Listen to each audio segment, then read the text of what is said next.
Olá, eu sou Juliana Vitória. Eu sou Júlio César Kunz. E este é o último episódio da primeira temporada do Psicanálise com Vinho.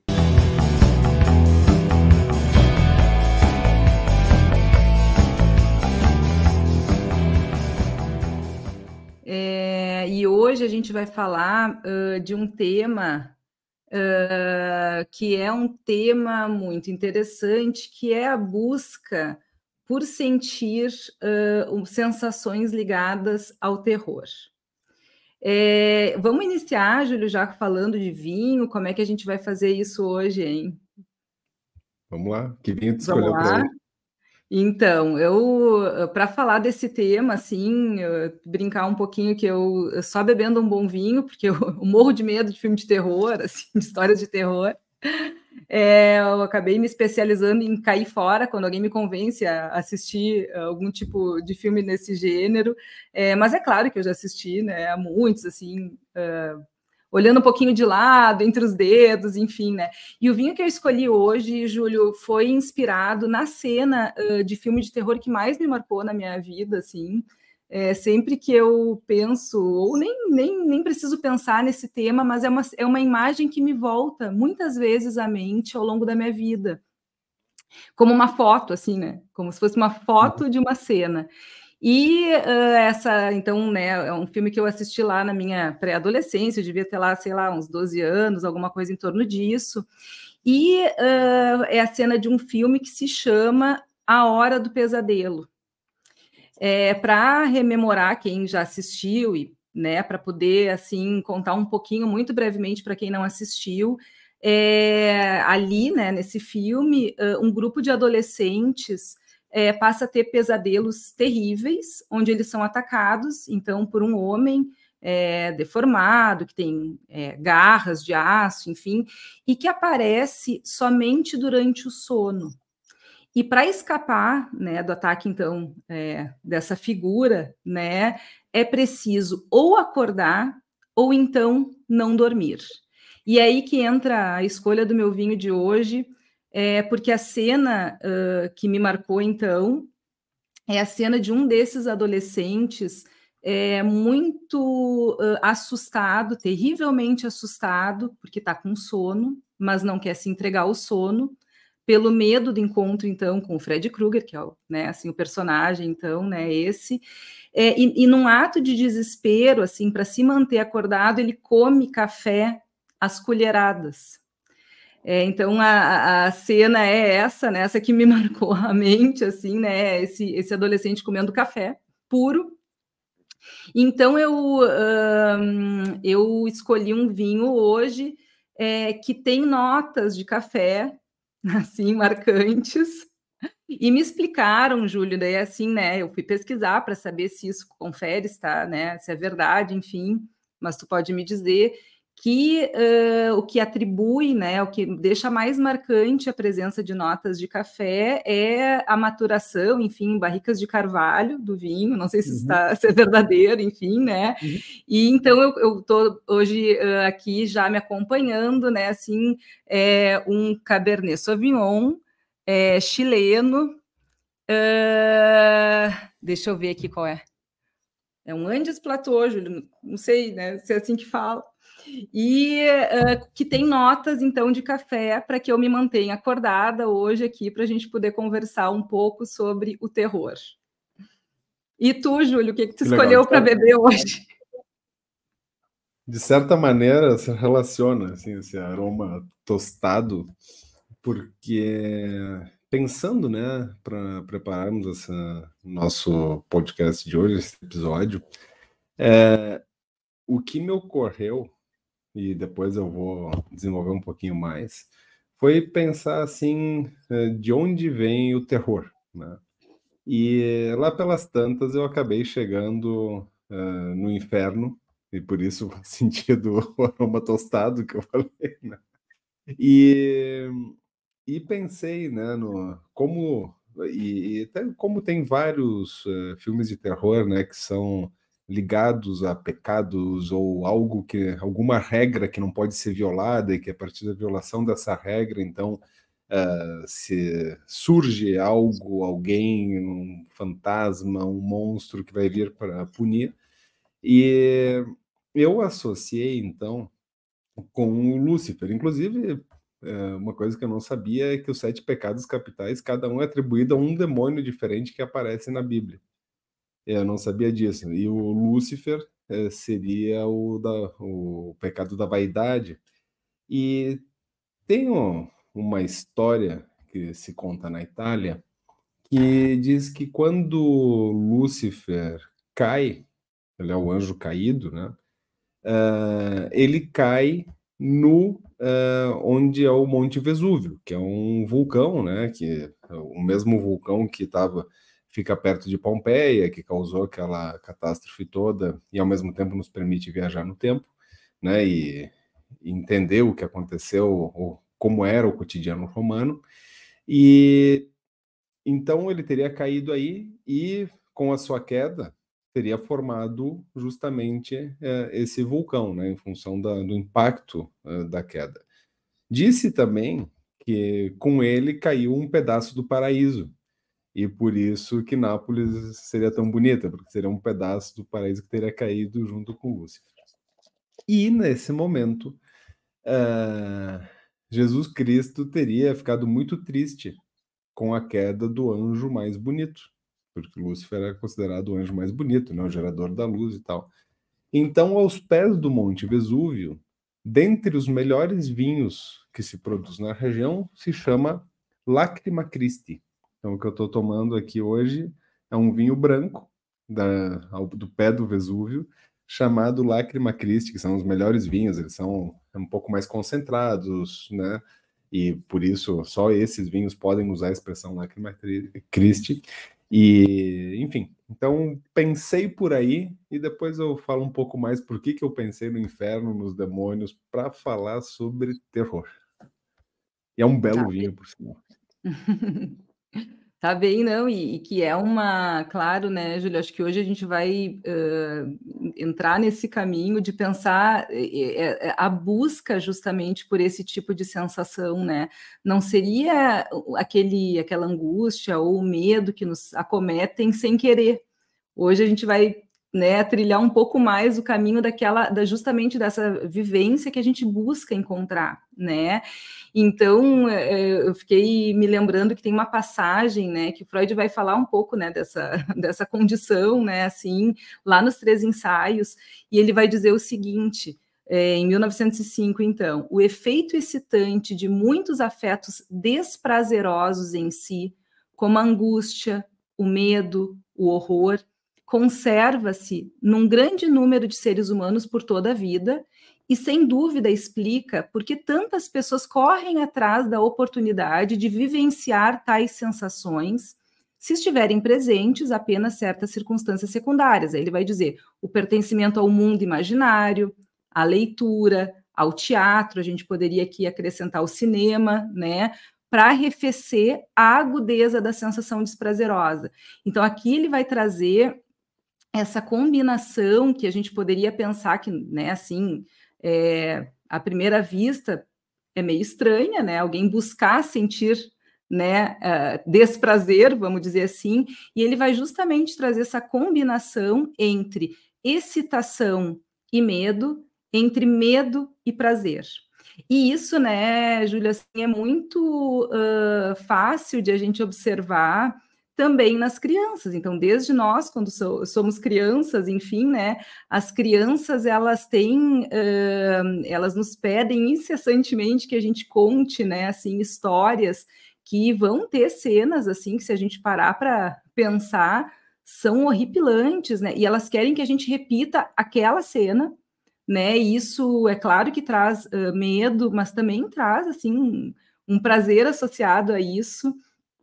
Também nas brincadeiras, né, onde aparecem essas figuras, né, assim, o lobo mau, a bruxa, a madrasta, enfim, né, que são ameaçadores, são perigosos, e ao mesmo tempo basta olhar para a gente ver que a brincadeira é muito prazerosa.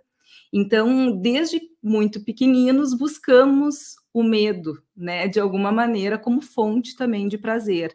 E claro, né, que são meios que nos servem para a gente poder conhecer, para a gente poder representar, para a gente poder enfrentar, atravessar e elaborar os nossos conflitos internos.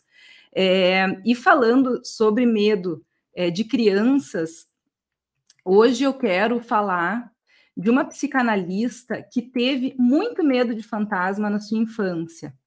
E quando adulta, ela foi se analisar e pôde compreender alguns dos significados inconscientes que esses medos tinham para ela, e também pôde compreender o poder de atração que os contos literários ligados ao gênero do terror exerciam sobre ela. A Marie Bonaparte, então, foi a primeira psicanalista francesa, uma das poucas analisandas diretas, né, do Freud, né, analisadas pelo Freud diretamente. Foi princesa da Grécia, sobrinha bisneta do Napoleão, fez parte do grupo fundador da Sociedade Psicanalítica de Paris e por toda a vida trabalhou e ajudou muito a causa psicanalítica. Ela escreveu uma extensa obra, grande parte dela investigando a sexualidade feminina, foi muito presente no panorama psicanalítico de forma muito ampla, traduziu, divulgou a obra do Freud, foi forte defensora da análise leiga. Ela quem comprou a correspondência Freud-Fliess, que faz, né, que nos dá a oportunidade de poder ter acesso às cartas, então, né, que revelam os bastidores do desenvolvimento da psicanálise. E, por ser uma pessoa muito influente, teve um papel fundamental na retirada da família Freud, quando a Áustria foi ocupada, levando eles para Londres. Então, ela literalmente salvou também a vida do Freud. Isso é um pouquinho dessa mulher, que é muito marcante, enfim, né? E que tinha muito medo de fantasmas na sua infância. E, de alguma maneira, ela se reencontrou com essa sensação ao conhecer e ler os contos de Edgar Allan Poe. O Allan Poe é considerado um dos mestres da literatura universal e o pai das histórias de terror. Os seus contos inspiraram aí incontáveis obras literárias, as artes plásticas, o teatro, o cinema. E a Marie, ela ficou muito instigada pela leitura do Allan Poe e se dedicou a escrever uma psicobiografia dele, que gerou 3 volumes, né? E algo, né, que os ligava de alguma maneira, né, ligava a ele, né, via identificação, é que as infâncias deles tiveram algo em comum, que foi a ausência materna. A Marie, ela perdeu a mãe dela em decorrência de complicações do parto, então a mãe dela faleceu, ela tinha 30 dias de vida ou algo assim. Isso, obviamente, marcou ela profundamente. Ela teve uma infância muito infeliz ao lado do pai e da avó paterna, que eram pessoas muito pouco afetuosas. E o Allan Poe, por sua vez, perdeu a mãe quando tinha em torno de 3 anos. Ele já havia sido abandonado pelo pai. Quando casou, a esposa dele também faleceu muito jovem. Então, a questão da morte e do pouco investimento libidinal também, né, de amor, esteve muito presente para ambos, na história de ambos.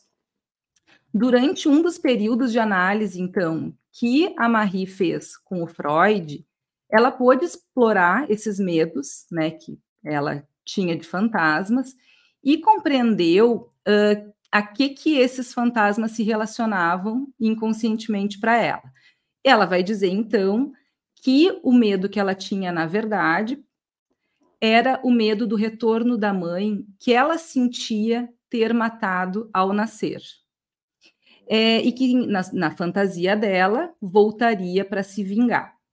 Então, ela trabalhou isso em análise e ela passa a ter consciência disso que tanto atormentava ela e, em função disso, ela sente que pode escrever, então, essa obra em que expressa suas descobertas e conhecimentos e, então, ela se dedica a fazer esse estudo sobre o estudo analítico sobre a vida e a obra do Allan Poe. Tem um artigo dela, Júlio, muito interessante, publicado em 1948 na revista da APA, a Associação Psicanalítica Argentina, que se chama O Escaravelho de Ouro, de Edgar Poe, é assim que se chama o artigo dela. E aí ela vai dizer o seguinte: já dissemos o bastante para apontar que vasto simbolismo pode expressar a mãe na imaginação inconsciente dos seres humanos.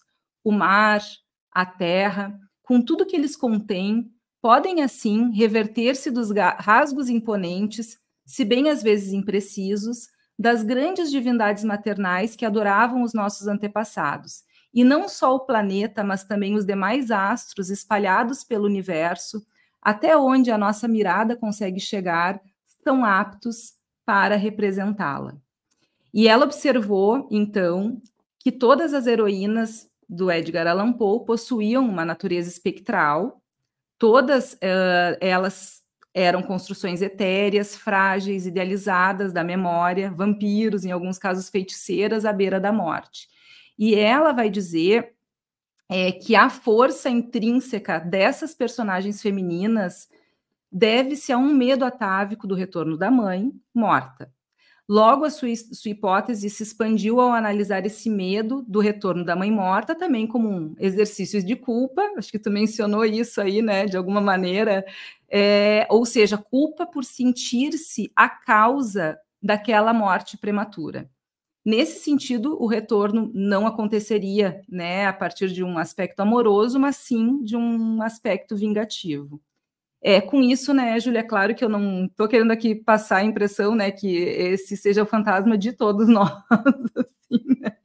Mas trazer essa, né, lembrança, né, porque eu achei muito interessante esse estudo dela, poder trazer essa ideia de que tudo isso que aparece, né, de alguma maneira projetado, né, assim, no mundo de fora, né, assim, traz notícias de representações internas, de coisas inconscientes, né, que tem a ver com os nossos fantasmas. Então, de alguma maneira, é um encontro que a gente tem com aspectos muito íntimos e muito assustadores também.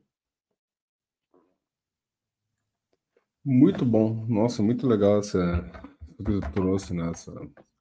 E não conhecia esse aspecto da Marie Bonaparte. Eu também não, também não. Muito legal. E realmente eu pensei um pouco por aí também, né, do quanto essa busca pela obra artística que causa terror, e me fiquei pensando assim, né, o que afinal de contas é terror. E nesse caminho, né, fui percebendo assim e tentando, quando a gente vai puxando um fio e até a raiz, né, tentei buscar, né, tipo, o deus grego do terror. E eles têm um deus, né, que que é um deus assim que participa das guerras, né, e que ele provoca aquele estado de pânico que faz os soldados fugirem, né. E um pouco também como o Bion faz uma abordagem do medo, colocando como algo animal. Quer dizer, até onde a gente consegue perceber, né, as reações de qualquer animal frente a uma circunstância ou uma situação de perigo é a do medo. Ou seja, o medo como algo protetor e que, bom, tem a ver com, nesse sentido, até com pulsão de vida, se for pensar na teoria das pulsões, né? Ou seja, eu me afasto daquilo que pode me fazer mal, me afasto daquilo que pode, por fim, me matar, né? Como um soldado no meio de uma batalha que foge para proteger a sua vida. No entanto, quando a gente fala de terror, né, é um medo exagerado, né? O terror é um medo aquele que tem uma intensidade maior, e nessa intensidade maior, e é um recurso que acaba aparecendo muito na literatura, no cinema principalmente, é o de não se saber do que se tem medo, né? Ou seja, o que o Bion, assim, numa teorização muito específica, vai chamar de terror sem nome, né? Ele fala isso a partir de inclusive do terror noturno, né? Ele vai desenvolvendo, né? Então, tipo, esse estado de angústia, né? Aquele medo de não sei o quê, né? Tipo, eu não sei bem o que pode acontecer comigo, não consigo nomear. E isso diz justamente de aspectos mais primitivos da mente, desses aspectos que talvez sejam mais justamente corporais, talvez mais animais, e que escapam na borda do que a nossa mente consegue dar conta. E exige um trabalho gigantesco para conseguir dar nome.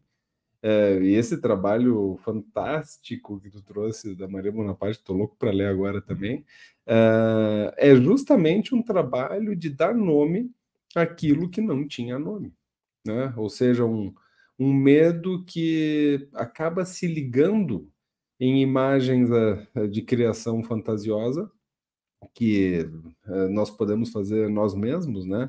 Um medo de levantar à noite no escuro e sem saber exatamente por quê.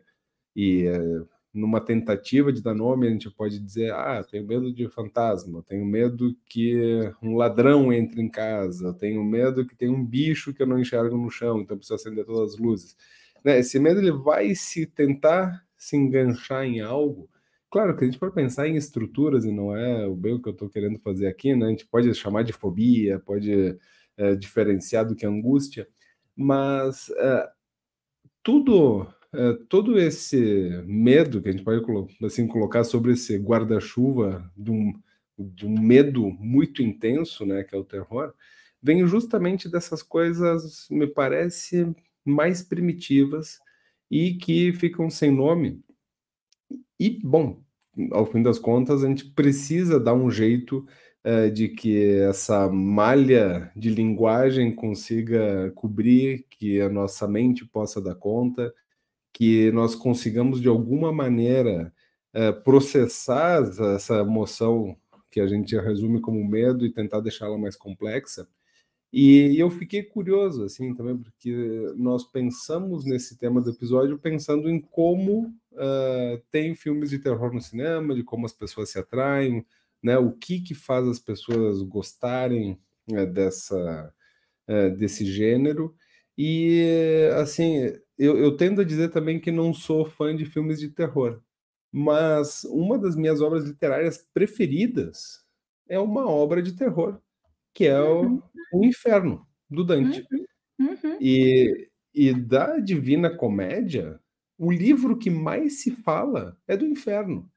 Se fala quase nunca do Purgatório e raramente do Paraíso, que é o terceiro livro, que é o grande fim. Deveria ser assim, que legal, né? Mas as maiores citações, a gente repete, inclusive os versos, são do Inferno, que é uma tentativa de sistematizar diferentes medos. E claro que no Inferno eles são projetados numa ordem universal, né? Então, tem os pecadores são hierarquizados, e no caso da Divina Comédia, o que dá acesso ao inferno está em Jerusalém, né? De acordo com o Dante, o Lúcifer teria caído em Jerusalém e aí teriam então um acesso e teria gerado o inferno justamente a partir da queda de Lúcifer,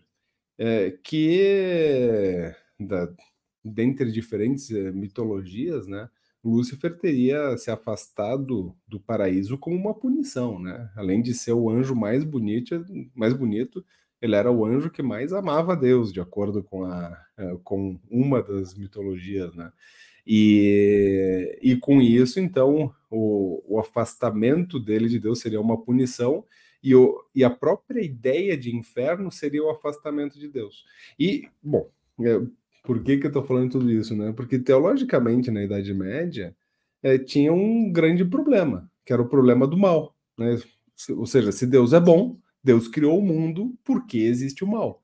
Então a grande explicação era essa, né? Que é uma punição para o Lúcifer, que se afastou, então o mal se dá numa ordem de afastamento de Deus, e por isso que no Inferno de Dante, a arquitetura do inferno é feita de acordo com que os pecadores mais leves, por dizer assim, estão mais na superfície, quanto mais ao fundo, maior era o pecado e tudo mais. Uma ligação muito fácil de se fazer em qualquer história de terror, né? Que é justamente isso.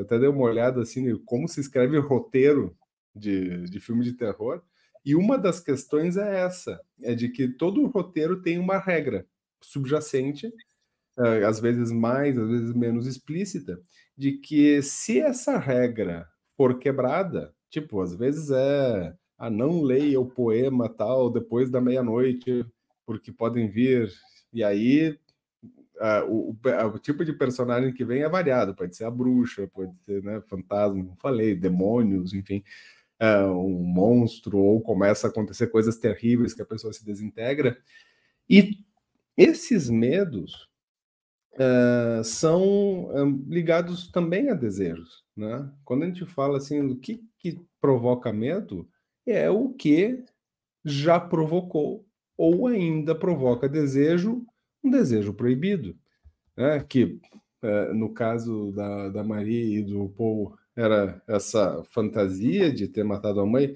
e que, bom, a gente fica, né? Quando a gente tem raiva, a gente tem vontade de matar mesmo, e no nosso inconsciente é como se a gente tivesse matado, né? Nós podemos ficar com esse tipo de ideia, ou outros desejos que são difíceis de admitir e que dão um trabalho muito grande de conseguirmos entender e de elaborar. E, de novo, né, a arte consegue nos fazer rememorar isso de uma certa maneira, inclusive conseguimos inclusive conseguirmos não só dar nome, mas sonhar. Porque o que o Bion vai falar sobre o que é o terror sem nome, ele vai dizer que é uma falha da Reverie, né? Uma falha no caso do bebê, dos cuidadores, de sonhar aquilo que o bebê está sentindo, né? E por isso ficam faltando palavras. E a arte é um caminho de fazer sonhar. E assim, do ponto de vista da psicanálise, ou menos de como eu enxergo a psicanálise, como eu uso a psicanálise ou a teoria psicanalítica, não tem propriamente uma diferença entre sonho e pesadelo, né? Muitas vezes, né, quando as pessoas contam, elas classificam, isso foi um sonho, não, isso foi um pesadelo. Do ponto de vista da psicanálise, não tem diferença de regras, né? São assim, a mesma estrutura, os mecanismos de elaboração são os mesmos, ou de criação, né, que é o deslocamento, a condensação, né, a formação de uma história, de colocar em imagens, e, fundamentalmente, cumprir um desejo. Agora, qual desejo? É um desejo que é isso que a gente vai precisar entender, e nós somos tomados também pelo mal, né? Também por essas coisas que não são tão bonitas, ou que talvez nós não consigamos expor, não consigamos mostrar. E por isso que, enfim, para concluir assim essas minhas ideias, o que eu pensei é de que aquilo que mexe com a gente tem a ver com a gente, né? E acho que essa é uma questão importante. Ou seja, se um filme de terror mexe comigo, o que tem nesse filme que mexe comigo? Essa é a exploração, né? Essa é a pergunta a se fazer. E vale tanto porque é bonito quanto porque é dito feio, né? Essa é a beleza de poder se conhecer. Bom, se mexe comigo, tem algo meu. Vamos tentar entender, dar conta, elaborar, e nem sempre é aquilo, talvez, que a gente gostaria. Mas, enfim, fiz um percorrido, assim, muito solto para elaborar esse tema que é muito interessante, né? O tema do terror e de por que nos atraímos de alguma maneira, por algo terrorífico, ou seja, por algo que causa medo.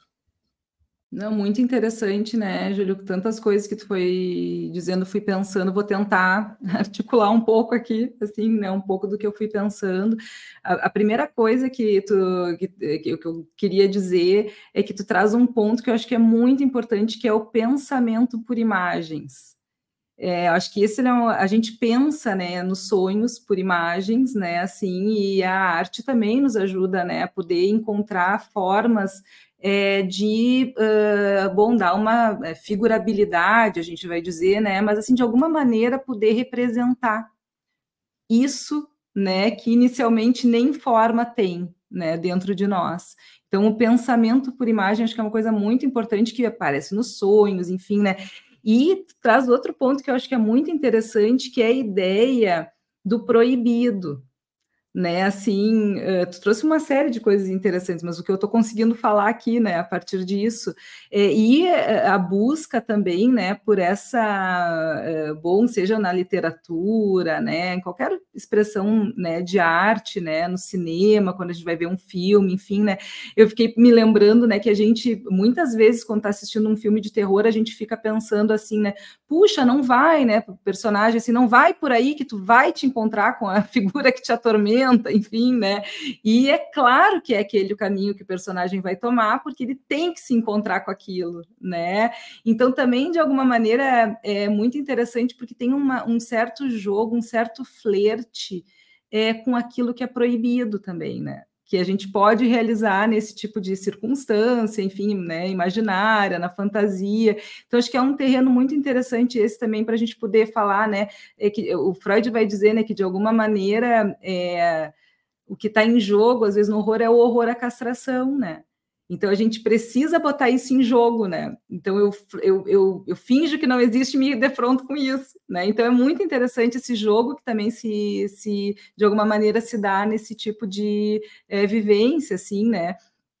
E isso que tu dizia também, que eu acho que é muito interessante, que é de uma estética que é justamente contrária ao belo, né? A gente está falando aqui de ir ao encontro disso, que está em todos nós, mas que está ligado à agressividade, ao desejo de morte, né? Assim, ao que é repugnante, né? Figuras que não têm. É justo o contrário do belo, né? É que eu acho que aí é justamente esse jogo, né? Eu fiquei pensando no Humberto Eco escreveu a História da Beleza e um tempo depois ele lançou a História da Feiura, porque não tem como contar a história da beleza sem contar a história da feiura. E assim como na psicanálise, nós, quando falamos da limpeza, ou quando nós escutamos sobre a limpeza, nós pensamos onde está a sujeira, né? E justamente, e ao contrário também, né? Sim. Quando chega alguém falando só de sujeira, a gente, tá, mas escuta aqui, né? Onde é que está a limpeza, né? Ou quando vem falando só de coisa feia, onde é que está a beleza disso? Porque aí invoco a Klein, né? Porque essa cisão, né, que se faz do mundo entre o que é belo, o que é feio, o que é limpo, o que é sujo, o que é bom, o que é mal, finalmente, ou o que é de vida e de morte, está profundamente entrelaçado e tanto mais nós consigamos integrar essas partes e observar o mundo de uma maneira mais integrada, tanto mais diz de uma integração de nós mesmos, né, do nosso eu, como uma instância que precisa dar conta de tudo que vem de dentro e de tudo que vem de fora também, né? E essa tentativa de separar, deixar muito claro, isso é feio, isso é bonito, isso é bom, isso é mal, é justamente o que nos, assim, num exagero, assim, é enlouquecedor, inclusive, né? Porque a Claro. gente não consegue dar conta do mundo. E quando a gente precisa, né? Acho que é importante, né? Também tem aspectos, e não é algo que a gente consiga plenamente. Vou conseguir prever o mundo perfeitamente, como é. Isso nunca vai acontecer. Então sempre ficam essas partes que de alguma maneira a gente precisa dar conta. E justamente essa arte, inclusive a arte do feio, de observar o que é feio, outra coisa que faz sucesso, talvez hoje um pouco menos, né? Mas teve uma época assim que fazia muito sucesso, séries de médicos, né? Então tinha diversas séries sobre médicos e o seu trabalho, e mostrando as cenas de acidentes, e mostrando o corpo aberto, e até alguém pode dizer, não, mas a gente gosta de assistir porque o médico vai ajudar aquela pessoa. Sim, essa é a parte bonita, vamos dizer, né? Mas são séries que muitas vezes mostram. Eu era muito fã do Dr. House, né? Da série, assim. E eu lembro quando ela foi pro ar, assim, ela ganhou muita notoriedade pela história, porque era um médico com várias referências ao Sherlock Holmes, inclusive com aspectos comportamentais e tudo mais, né? E eu lembro, assim, que hoje, assim, quando a gente revê algumas cenas, a gente acha meio toscas, mas quando ela foi lançada, eram efeitos visuais muito vívidos.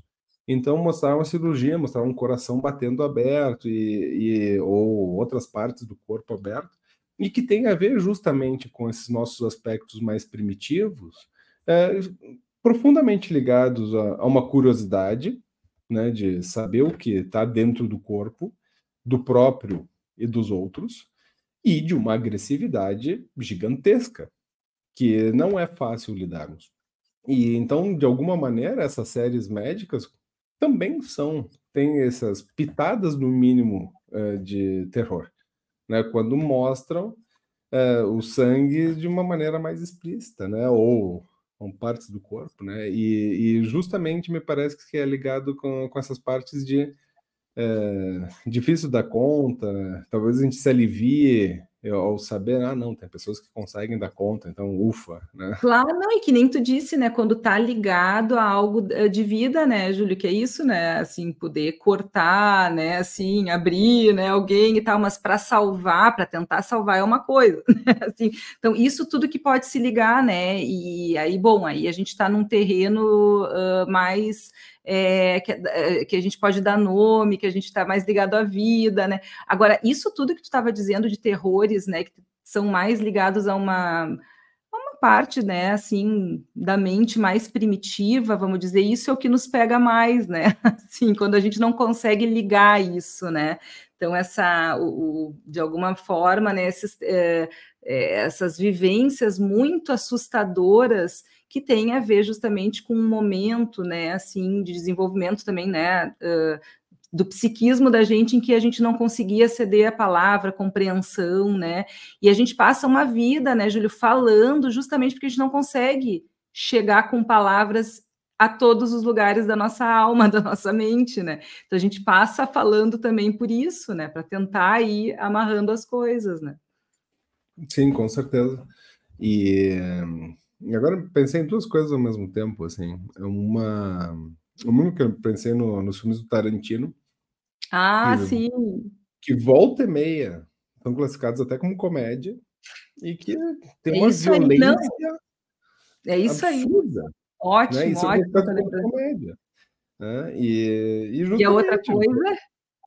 E a outra coisa que eu pensei é no vinho que eu trouxe também hoje, né? O vinho que eu estou degustando aqui, que assim, é de uma complexidade essa história, que acho que talvez mereça até escrever sobre isso, porque ao mesmo tempo em que fala, bom, tem um vulcão aí, tem o Monte Vesúvio que matou um monte de gente, né? E ao lado tem uma cidade linda e tem vinhos maravilhosos. Então essa história consegue juntar, e o nome do vinho coloca um Deus, né? Coloca Jesus Cristo chorando por Lúcifer, né? Lágrima Christi pelo e tem uma beleza que fala justamente dessa complexidade humana, de que ao mesmo tempo que tem vaidade, tem beleza, e tem maldade, e tem destruição, né? E tem vida, tem mar, tá ali do lado. E é justamente isso, assim, a nossa mente, ela é um Nápoles à beira do mar com o Vesúvio no lado explodindo de vez em quando, matando um monte de coisa, né? Não, e essa tua... Desculpa, Fábio. Não, vai lá. Não, essa tua lembrança, né, dos filmes do Tarantino, né, porque estava me lembrando, me lembrei de Um Drink no Inferno, assim, que tem cenas, assim, né, horrendas, né, e com um humor, uma picardia muito interessante, né, e o Freud vai falar, né, Júlio, que o humor é uma das formas mais bem-sucedidas da gente poder lidar com o medo, com a angústia, né? Que a gente é uma maneira da gente poder driblar tudo isso, né? Poder de alguma maneira lançar uma autoprovocação para si mesmo, né? Assim, um certo deboche com a nossa condição humana. E isso é muito interessante, né? Assim, então eu também fiquei me lembrando de todas as paródias que são feitas assim, né, em cima a partir de filmes também, histórias de terror, né? Acho que tem uma sequência que é Todo Mundo em Pânico, né? Que é uma paródia do Pânico, né? Então fiquei pensando um pouco nisso, né? Também do humor, como tu estava trazendo do Tarantino. E bom, né, Júlio, quem carrega todos os pecados, né, de todos nós, só pode chorar lágrimas, né? Assim, de Cristo, que é isso, né? Porque essa ideia, né, que tu está trazendo de que todos nós nos identificamos com tudo aquilo que é pecaminoso do ser humano, né?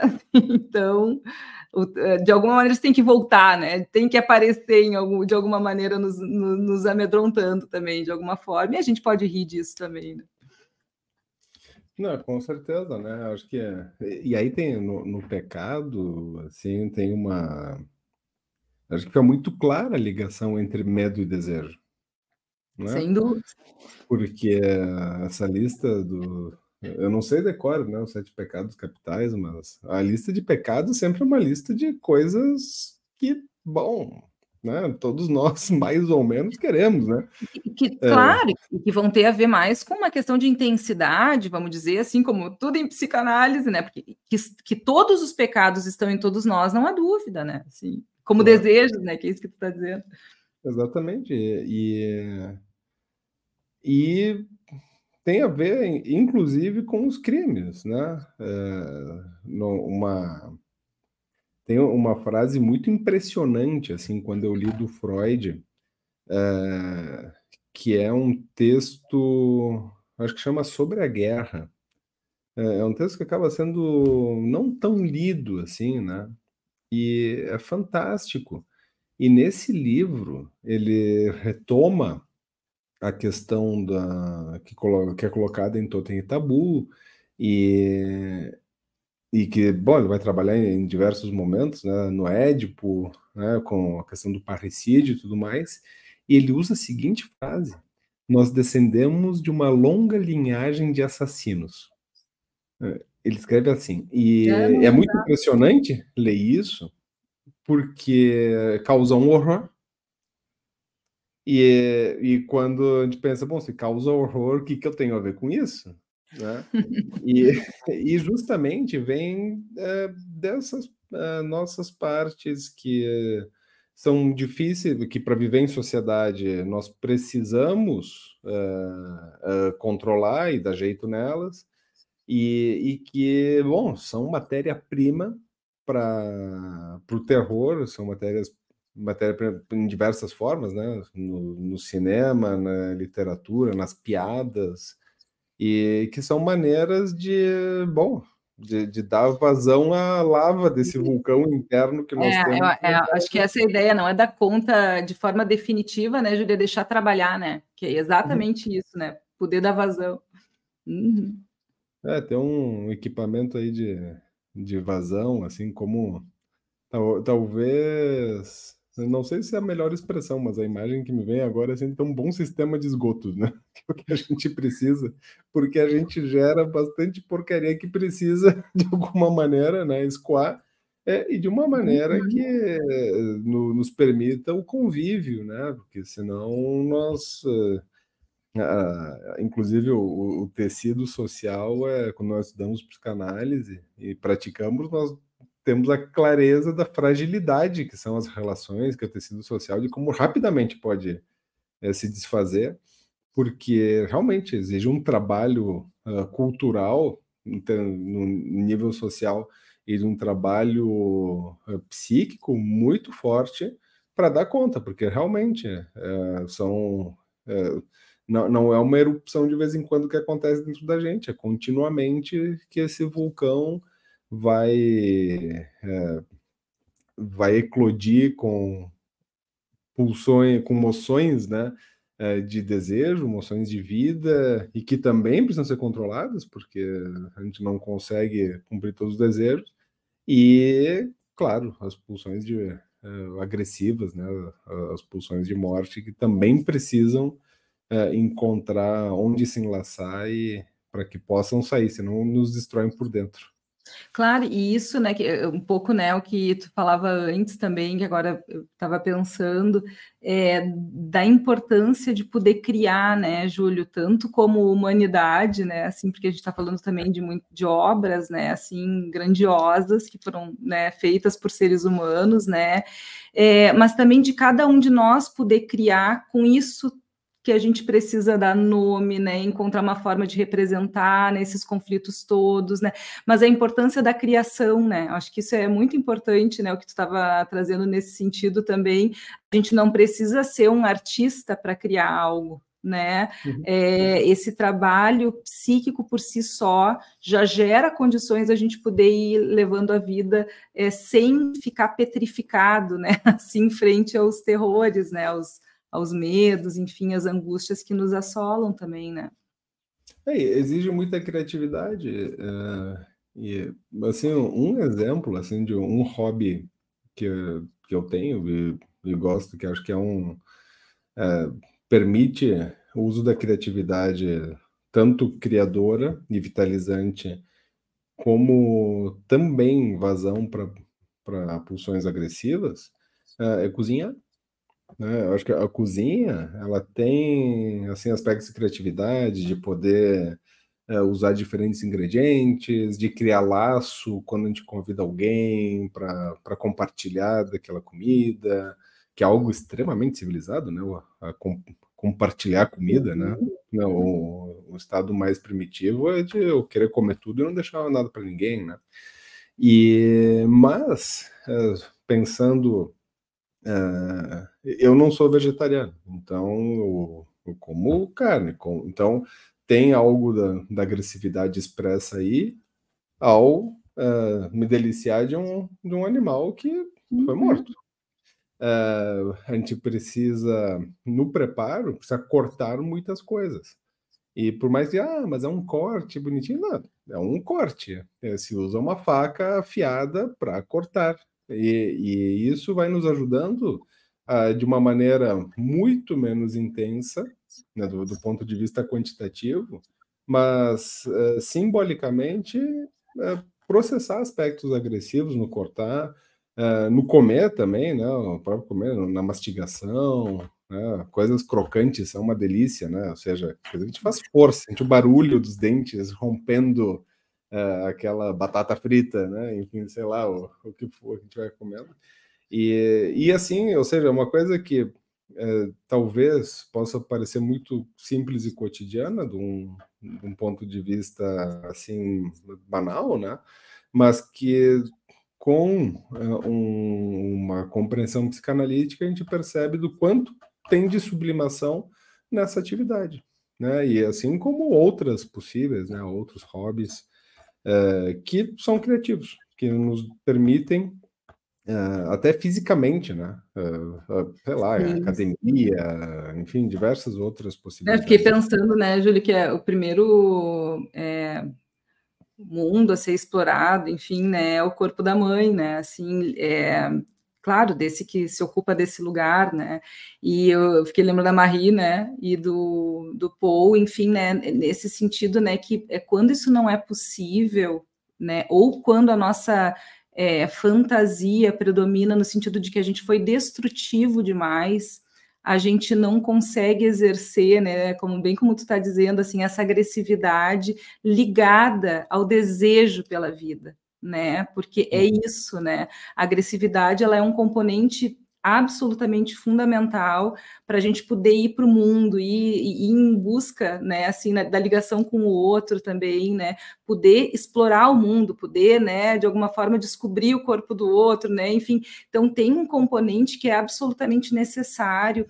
e quando isso seja pela fantasia, né, ligada a aspectos destrutivos, ou pela realidade que às vezes nos apresenta situações contingentes, como a morte da mãe, né, da Marie Bonaparte, enfim, né, isso fica de alguma maneira, né, assim, a gente precisaria botar isso a trabalhar, né, porque aí a gente pode perder, né, assim, esse elemento que é um elemento fundamental para a gente poder se ligar à vida, né, poder destruir as coisas e incorporá-las, né, assim, uma destruição necessária, né, para a gente poder entrar em contato com o mundo, né, com o outro.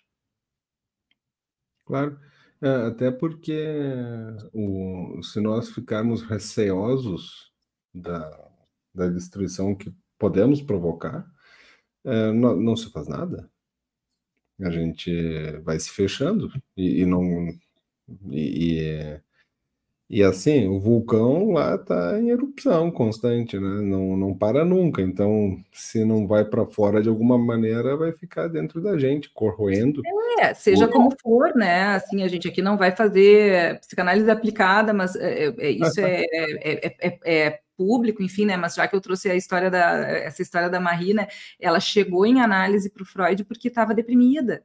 Que é isso, né? Assim, então é preciso botar a trabalhar, né? Tudo isso que carrega, né? Um componente agressivo para poder se ligar à vida também, né? Muito legal, então não sei se eu devia ter escolhido um vinho terrível hoje, mas esse vinho é um belo vinho. Não, tá bem, tá ótimo. Tá, saúde, Saúde. Até a próxima. Até.